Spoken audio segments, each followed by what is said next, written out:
안녕하십니까. 이낙연이라고 합니다. 저를 모르시는 분도 계실 겁니다. 소개 말씀부터 올리겠습니다.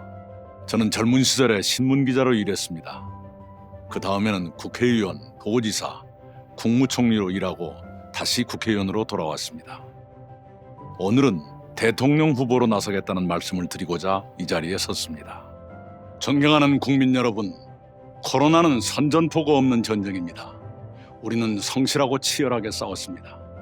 그러나 상처가 깊고 넓어졌습니다. 자영업자들은 허리가 더 휘었습니다. 노동자, 농어민 모두 힘겹습니다. 청년의 취업 문턱은 좀처럼 낮아지지 않습니다. 안타깝고 송구스럽습니다. 이렇게 힘겨운 국민을 더 따뜻하게 보살펴야 합니다. 그 일을 제가 하겠습니다. 특히 사회의 격차가 더 벌어지고 있습니다. 없는 사람은 더 어려워지고 외로운 사람은 더 외로워졌습니다. 청년을 비롯한 많은 사람들이 세상의 불공정에 항의합니다. 불평등을 완화하는 일이 시급합니다. 상처받은 공정을 다시 세워야 합니다. 그 일을 제가 하겠습니다. 지금은 불안의 시대입니다. 많은 사람들이 삶을 불안해합니다. 청년도, 중년도, 노년도 불안합니다. 삶을 위협하는 요소가 엄청나게 늘었기 때문입니다. 그런 모든 위협으로부터 국민 한 분 한 분의 삶을 국가가 보호해드려야 합니다. 내 삶을 지켜주는 나라가 되어야 합니다. 그 일을 제가 하겠습니다. 그래도 우리는 코로나 극복을 향해 나아가고 있습니다. 일상의 회복이 멀지 않았다고 느낍니다. 이 사진을 기억하실 겁니다. G7 정상회의의 한 장면입니다. 어느 나라가 코로나에 가장 잘 대처했냐는 물음에 선진국 정사들이 일제히 문재인 대통령을 가리킵니다. 대한민국의 위기 극복 능력을 세계가 평가하는 것입니다. 우리 의료진의 헌신과 국민의 협력에 세계가 박수를 보냈습니다. 대한민국은 이런 국민을 보유하고 있습니다. 국민 여러분께 감사드립니다. 저는 우리 민주당의 세 분 대통령을 모셨습니다. 김대중, 노무현, 문재인 대통령은 저에게 학교였습니다. 저는 그분들로부터 정치를 배우고 정책을 익혔습니다. 그분들의 좋은 철학은 든든하게 계승하고 문제는 확실하게 시정해야 합니다. 그 일을 제가 하겠습니다. 내 삶을 지켜주는 나라, 자랑스러운 대한민국을 만들기 위해 무엇을 할 것인가? 첫째는 신복지입니다. 우리는 김대중 정부 이래 복지를 본격 추진해 왔습니다.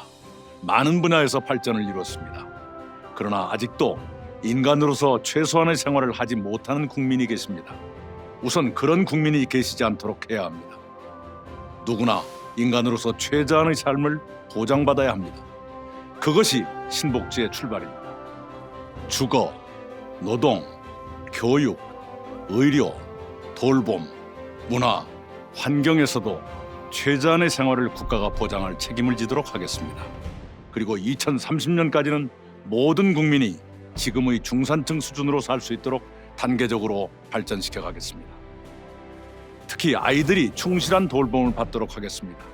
그래야 아이도 좋고 부모도 좋고 청년 일자리도 늘어납니다. 둘째는 중산층 경제입니다. 10년 전에는 우리 국민의 65%가 중산층이었습니다. 지금은 57%로 줄었습니다. 그것을 다시 70%로 늘리겠습니다. 중산층이 두터워야 불평등이 완화됩니다. 사회가 위기에 강해집니다. 중산층이 두터워지려면 좋은 일자리가 늘어야 합니다. 그렇게 되도록 IT, 바이오, 미래차, AI 같은 첨단 기술 분야를 강하게 육성하겠습니다.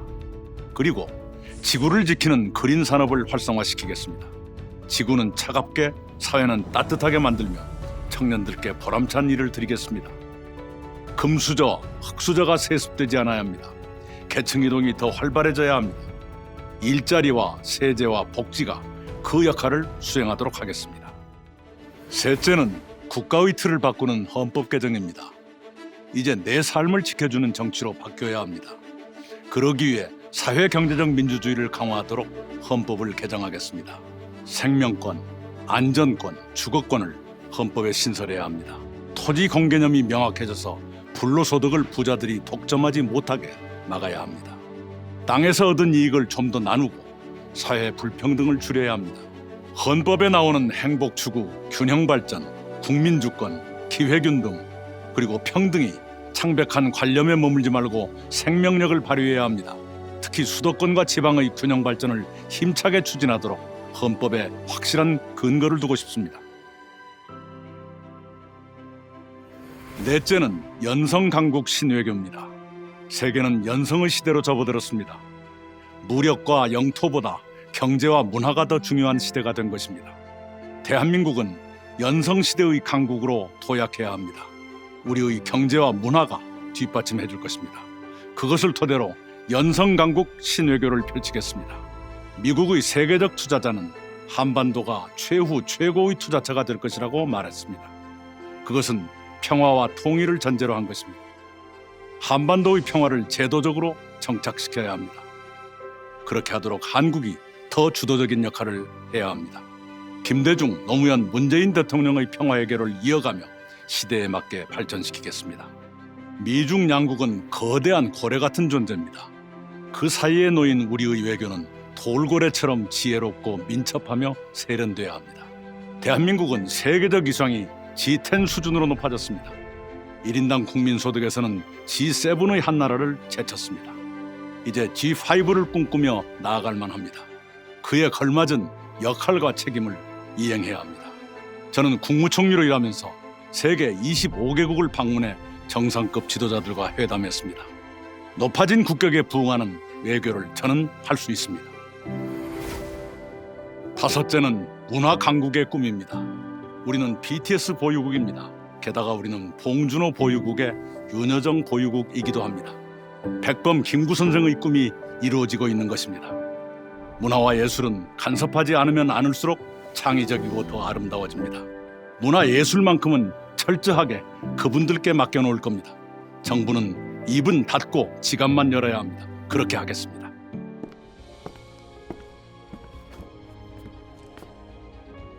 존경하는 국민 여러분, 오늘 저는 여러분의 선택을 받고자 여러 말씀을 드렸습니다.